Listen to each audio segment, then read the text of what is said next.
স্ত্রীর জন্য স্বামীর নির্দেশ মানাটা অপরিহার্য হয়ে যেত।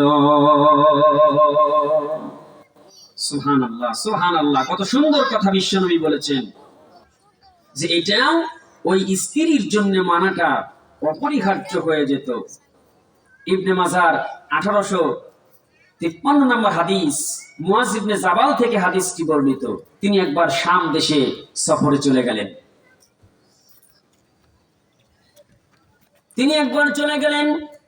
শাম দেশের সফরে।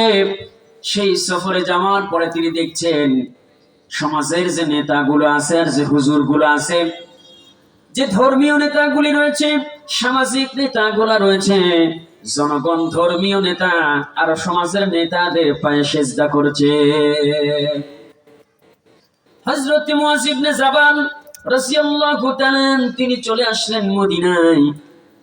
মদিনায় আসার পরে একটুকু দেরি করলেন না, শাম দেশের মতো তিনি বিশ্বনবীর পায়ে সেজদা দিয়ে দিলেন। বিশ্বনবী প্রচন্ড রাগ হলেন। তিনি বললেন, মুয়াজ ইবনে জাবাল, তুমি এটা কি করলা? তুমি কেন সেজদা করলা? আল্লাহ ছাড়া তো কারো পায়ে সেজদা করার কোনো অধিকার আল্লাহ তাআলা দেন নাই, সুতরাং কোন অধিকারে তুমি আমার পায়ে সেজদা দিয়ে দিলে?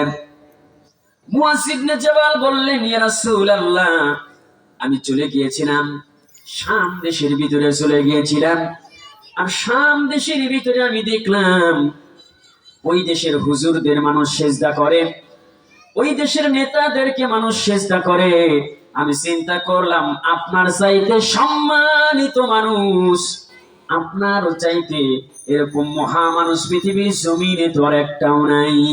সেজদা যদি করতে হয় আপনার পায়ে তো সেজদা করাটা জরুরি। বিশ্বনবী এরপরে বললেন, মুয়াজ, তাহলে শোনো, দুনিয়ার জমিনে কোন মানুষ যদি কোন মানুষকে সেজদা করার পারমিশন থাকতো, তাহলে আমি রাসূল বলতাম, পৃথিবীর সমস্ত নারীদেরকে বলতাম, তোমরা তোমাদের স্বামীর পায়ে তোমরা সেজদা করো। স্বামী কত বড় গুরুত্ব জিনিস এটা বোঝানোর জন্য বলছি। স্বামীর হক সঠিকভাবে আদায় করেন, জান্নাতের মেহমান হয়ে যেতে পারবেন। আর স্বামীরা যারা শুনছেন দূর দূরান্ত থেকে, স্ত্রীর যে হক রয়েছে এগুলি আদায় করবেন। আল্লাহ পাক স্বামী স্ত্রী উভয়কে একই জান্নাতের মেহমান বানিয়ে দিবেন। সুবহানাল্লাহ, সুবহানাল্লাহি বিহামদিহি, সুবহানাল্লাহিল আযীম। আরেকটি হাদিস শুনেন, সেটি হচ্ছে কাইস ইবনে সাদ রাদিয়াল্লাহু তাআলা, আবু দাউদ শরীফের 2140 নম্বর হাদিস। তিনি কুফার একটা নগরী, এই নগরীটার নাম হচ্ছে হীরা। এই নগরীটার নাম হচ্ছে হীরা। তিনি চলে গেলেন সেই নগরীতে। সেখানে যায়া দেখে যে সেখানকার মানুষগুলো তারা মানুষকে সেজদা করছে, হুজুরদেরকে সেজদা করছে। কাইস ইবনে সাদ রাদিয়াল্লাহু তাআলা তিনি চলে আসলেন বিশ্বনবীর দরবারে। আসার পরে তিনি যখন বিষয়টা বললেন, বিশ্বনবী বললেন, মনে করো আমি যদি মারা যাই আর তুমি যদি জীবিত থাকো, আমার কবরে তুমি সিজদা করবা নাকি?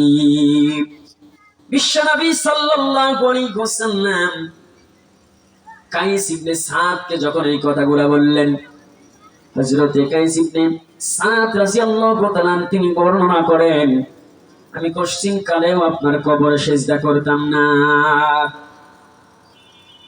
বিশ্বনবী সাল্লাল্লাহু আলাইহি ওয়াসাল্লাম বললেন, এমন একটা সময় আসবে মানুষের কবরে যায় সিজদা করবে, এটা হারাম। সুতরাং বিশ্বনবী এই হাদিস থেকে আমরা বুঝতে পারলাম, মানুষ যদি মানুষকে সিজদা করতে পারত, তাহলে নারীরা তার স্বামীর পায়ের মধ্যে সিজদা দিয়ে দিত। মানুষ যদি মানুষকে সিজদা করতে পারত, তাহলে নারীরা তার স্বামীর পায়ে সেজদা দিয়ে দিত। কিন্তু অনেক মা বোন আছে, ওরা মাজারে যা সেজদা দেয়, এগুলি করা যাবে না। মাজারে গিয়া পীরের কদম মোবারকে যায় সেজদায় পড়ে থাকে, ঘন্টার পর ঘন্টা সেজদা দিয়ে পীরের কদমে সেজদা দিয়ে পড়ে থাকে। নাউজুবিল্লাহ। সেজদা একজন পেতে পারে, তিনি আল্লাহ। আল্লাহ ছাড়া দ্বিতীয় কারো পায়ে সেজদা করা যাবে না। এটা হচ্ছে 1 নাম্বার। বললাম যে স্বামীকে সন্তুষ্ট রাখা। সম্মানিত মা বোনেরা, মনোযোগ দিয়ে শোনেন, 6টা হক রয়েছে স্বামীর। প্রত্যেকটা মায়ের, প্রত্যেকটা বোনের 6টি হক রয়েছে তার স্বামীর উপরে। 1 নাম্বারে হচ্ছে স্বামীকে সন্তুষ্ট রাখা। কারণ স্বামী যদি সন্তুষ্ট হয়ে যায়, আমার আল্লাহ সন্তুষ্ট। জীবনে যত আমল করবেন আপনি, আপনার প্রত্যেকটা আমল আমার মালিক কবুল করে নেবেন। সুবহানাল্লাহ, সুবহানাল্লাহ। 2 নম্বরে হচ্ছে স্বামীর ঘরের কাজগুলি আপনার করে দেওয়া। স্বামীর যে ঘরের ভিতরে কাজ রয়েছে, স্বামীর অনেক কাজ রয়েছে ঘরের ভিতরে, এই কাজগুলি আপনার করে দিতে হবে। অনেকে আছে কাজের লোক রাখে, কাজের লোক দিয়ে করে দেয়, করেন, সমস্যা নেই। যখন মা বোনেরা প্রেগনেন্ট হয়, পেটে যখন বাচ্চা আসে, তখন তো বেশি কাজ করতে পারে না, কিন্তু পূর্বের মা বোনেরা কিন্তু তারা ঠিকই কাজ করেছেন। 4 জন, 5 জন, 6 জন, 10 জন, 12 জন পর্যন্ত সন্তান তারা নিয়েছেন, এরপরেও সংসারের সব কাজ করেছেন। আর বর্তমান মা বোনদের যে অবস্থা, খালি পেটে যদি বাচ্চা আসে, আসার সাথে সাথে সব কাজকর্ম বন্ধ, সারাটা দিন শুধু বসে বসে হিন্দি সিরিয়াল মিলানো ছাড়া আর কোনো কাম নাই। অনুরোধ করে বলি, যারা এসেছেন, যারা শুনছেন, এগুলি সিরিয়াল বাদ দিয়ে দেন। আপনার পেটে যখন সন্তান আসবে, পূর্বের মা বোনদের পেটে যখন আল্লাহ তাআলা সন্তান দিতেন, তারা রোজা মান্নত করতেন, নামাজ মান্নত করতেন, বলতেন, আল্লাহ আমার গর্ভের সন্তানটা যদি সঠিকভাবে দুনিয়ার জমিনে আসে, আল্লাহ আমি 10টা রোজা রাখবো, 5টা রোজা রাখবো, আল্লাহ আমি 100 রাকাত নফল নামাজ পড়বো। সুবহানাল্লাহ।